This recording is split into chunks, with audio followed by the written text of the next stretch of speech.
Welcome to Voodoo Whiskey Gaming, and this is my late review of The Walking Dead Season 3, A New Frontier. Now this is actually part 2 of that. Being part 2, it covers chapters 4 and 5, which were not out when I bought the disc originally. Again, still kind of bitter about that, because if I buy the disc, I should get the whole goddamn game. So I am going to talk about the story a little bit, which means if you haven't played the game at all whatsoever, and you haven't played chapters 1 through 3, there might be some spoiler shit that I'm going to address now. So, spoiler warning, you have been warned.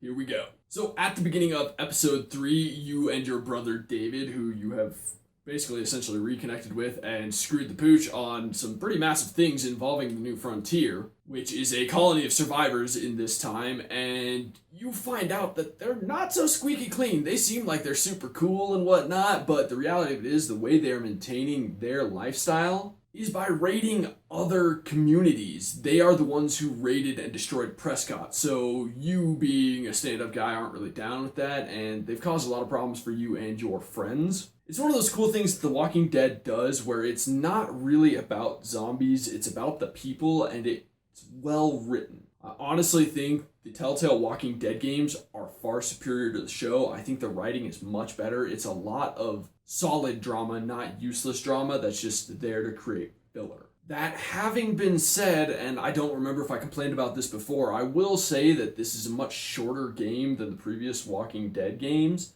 I think this may be one of the shortest Telltale games I've played, which that for me is disappointing because I really loved The Walking Dead Season 1 and 2, and they're fairly long games. It's not like they're insanely long games, but they're long enough, whereas I've got to admit, I feel like this one was a bit short. Some of the chapters fly by just way too quickly, and you're sitting there going, how the fuck is this even a chapter? Overall, I'll say I really enjoyed the story. I thought it was very good. This being an interactive narrative game, I think that's very important. I'm not going to say this is my favorite story that I've ever heard, but I do think it is very good. Onto the audio. The audio is good.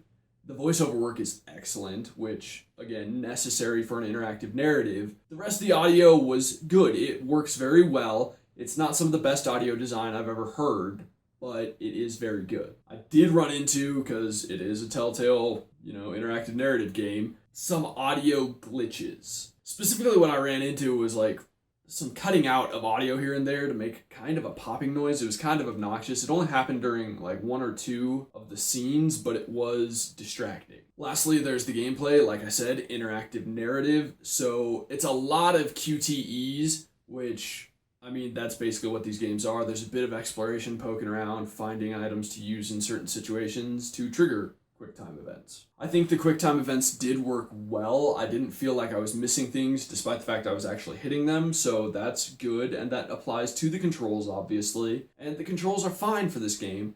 They don't have to be anything fancy because it's a pretty basic game. Now, as for the graphics, it is still that comic book cel-shaded art style, but I did run into one thing that I don't really remember seeing in the first few chapters. Maybe I did, maybe I just didn't catch it then. But the zombies in one particular scene, actually more than one particular scene, it seemed more or less throughout, but I really noticed it in this one scene, they looked awful. Like, zero detail on some of these zombies. I'm like, okay, so it's a basic drawing with basic coloring, zero detail. It looked terrible, quite frankly. And then I don't really know where to put this one, but this is definitely a complaint, and I'm not going to do anything spoilerish with it. It could be considered a little bit spoilerish, so, heads up, but I'm not going to name names. This dude in one scene appeared and walked across the screen like he was just part of the party, he was just chilling with us, he's been with us the whole time. And while he had been with us the whole time, up until about 10-15 minutes before that, when he straight up got executed. Like, that dude is dead, like dead.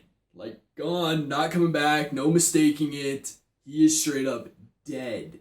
So to have him just be in my group for a scene after he's been killed, that, I'm not okay with that glitch. It's not a game-ruining glitch, but it's really awful, because it does manage to detract from the story when somebody who's dead, and it was a pretty big deal, just glitches into a scene. put it simply, the last 2 chapters of The Walking Dead: A New Frontier are awesome. I'm glad that Clem is back, and I'm glad that it wraps up, and they basically tell you the next game is going to be about Clem as well. And overall, I am glad that I played it. I'm glad I played the final 2 chapters, but seriously, Telltale, get your shit together. These glitches are not cool, man. At least I didn't have the same problems in this game where there's all that horrific stuttering when you're trying to do QuickTime events like I had in Telltale's The Borderlands. I hate to reference other games, but it is important right here. Because The New Frontier didn't really have that, which is good. But then they had glitches like the zombies having 0 textures or like any real detail. A character who's dead and it was a big fucking deal magically reappearing for a scene.